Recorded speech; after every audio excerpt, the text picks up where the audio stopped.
Hey everyone, today I want to tell you how to take a Bath & Body Works candle jar that you've used. Now this is a new one. Luckily I still have some candles left over from Bath & Body Works Candle Day in December, but I did go a little crazy. I have used quite a few of those. So I want to tell you how to take one of these jars and repurpose it. I just did it for the first time with this and I love it because it is holding all of my writing utensils for my desk. Now, there are a million different things that you could use this for. So for example, you can use it for writing utensils for your desk. You could use it for Post-its maybe. That's another thing that you can put your office supplies in. You could use it to put a new candle or maybe a tea light or maybe some chip clips for the kitchen. If you have a lot of bobby pins or hair clips laying around, you could put them in there. Maybe even put your toothbrushes or your nail polish in there. You could use it for Q-tips, cotton balls, makeup or makeup brushes. You could even put it on your desk at work and put tea in there. You could put snacks in there for your desk. And you know, I mean, the possibilities are endless. You could even put chocolates and a gift card in there and re-gift this, right? Like it's a nice little way to package that. So I just really love this. And I did it, like I said, for this first one. And I just am like impressed with the space. So I put it on Instagram actually. And I was like, how many pens and writing utensils do you think will fit in here? And a lot of people were like 15 or 20. I think the highest, I would have to go back and look. I think the highest was like 37. And there are 50 pens and highlighters that fit in this, which is mind-blowing that you can put 50 writing utensils. And actually what was so funny is that when I originally was cleaning this, my mom was in my house and she was like, 50? You have 50 writing utensils? And I was like, Mom, do you know who I am? Of course I have 50 writing utensils. So I'm really excited about this and I want to keep doing this over and over again. So I want to tell you how to do this and to make it as easy as possible. The first thing that I want to say is that I watched a few YouTube tutorials on this and people do it different ways, and I'm not going to say there's a right and a wrong way, but I'm going to say there's a simple and a messy way.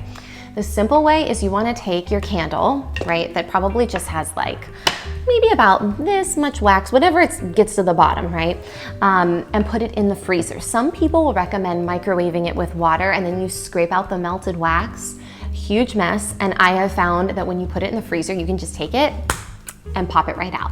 So I'm gonna go ahead and take my old candle, which I don't have right in front of me. I'm gonna go grab it and I'm gonna put it in the freezer right now and we're gonna leave it there for about 15 or 20 minutes.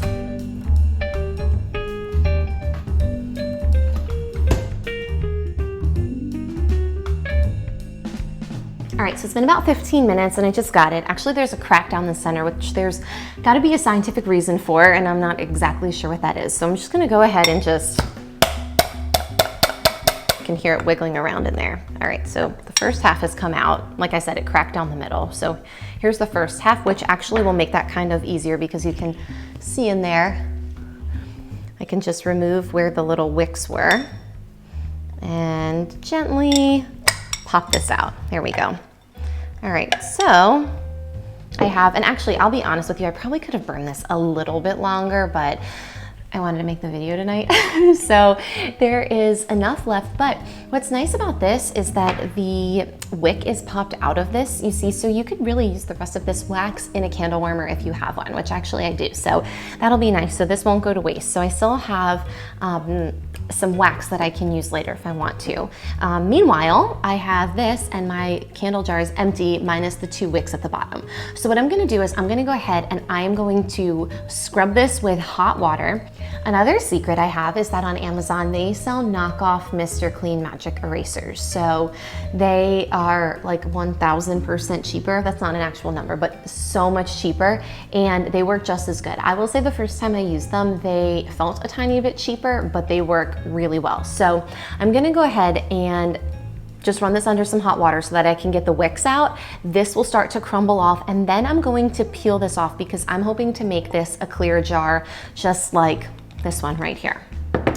All right, so let's go ahead and do some peeling and some washing.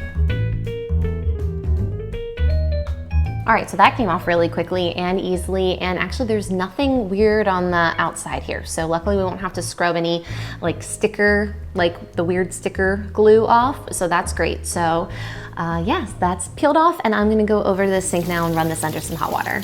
I like to start by peeling the label off the bottom, and sometimes I'll peel it off, then I put some hot water on and we'll scrape off the rest. That makes it a little bit easier. The next thing I do is I scrape the wicks out of the bottom. Usually they pop out, but if I have any trouble, a little hot water will usually help them out even easier. Then I use the magic eraser to just scrub out the whole thing. I mentioned that I like to use the knockoff one, and I like to cut it up into small pieces because I don't need a whole gigantic magic eraser for something as small as a candle jar.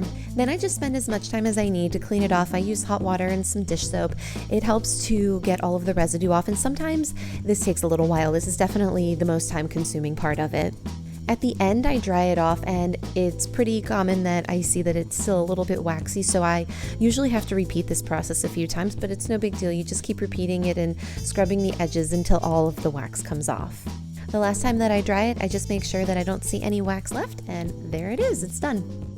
So there you have it, it's done. I will say that sometimes when you watch something online, you're like, why did it look so easy for that? This did take me a little bit of time. I will say it takes about 5 or 10 minutes for me to really scrub and peel, and after I rinse it off, be like, oh, I missed a spot, I need to re-scrub and re-peel, but it is worth it because, look, it's just a really nice, high quality jar. And I will also tell you, this is super nerdy, I tried the hot glue and it popped off, but I tried to hot glue it. I think if probably used like a stronger glue, it would work, but if you set it on here, it becomes like a spinning pencil cup, which maybe that's just really dorky that I love that, but I just think that's so fun and fancy. Like, oh yes, I have my glass spinning pencil cup on my desk because I'm such a fancy person.